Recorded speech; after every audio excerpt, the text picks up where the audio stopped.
غاية الحمام مش مجرد مكان فوق السطوح، ده حتة من قلب صاحبها، مكان صغير بس شايل جواه حكايات كبيرة، حكايات ناس عاشت عمرها كله بين الطيران والسكوت وبين السما والأرض. في المكان ده مش بتشوف طيور وبس، ده بتشوف علاقة عمرها أطول من الكلام نفسه.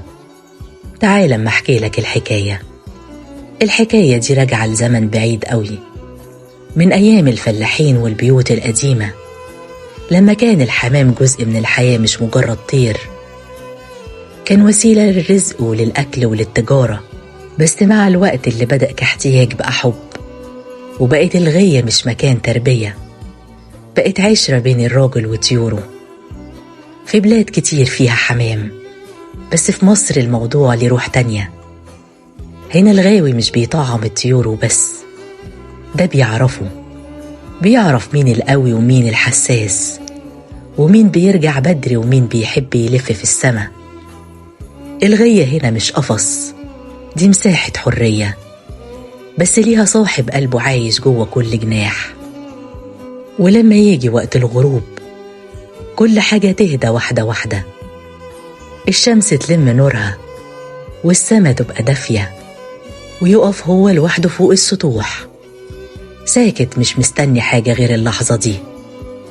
وفجأة الحمام يطلع، مش طيران وخلاص، ده كأن السما نفسها بتتكلم، يلف ويبعدوا ويقربوا، كأنهم بيرسموا في الهوا حكاية مش بتتكرر. وهو واقف تحت مش بيتكلم، بس جواه هدوء غريب، كل لفة فوق بتشيل منه حاجة تقيلة. وفي اللحظة دي الدنيا كلها بتسكت، وهو بس اللي بيفهم، لأن الحمام مش بيخون، بيروح بس بيرجع، وبيتوه بس بيعرف طريقه.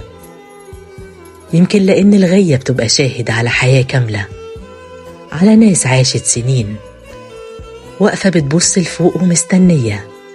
غاية الحمام مش مجرد خشب وطوب فوق السطوح، ده روح متعلقة في السما.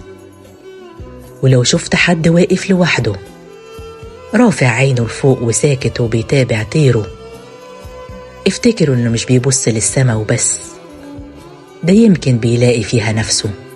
ودي كانت البداية، لسه في حلقات جاية من عالم الحمام وأسراره، لأن اللي جاي هيفتح ليكم عالم محدش بيشوفه غير الغواه.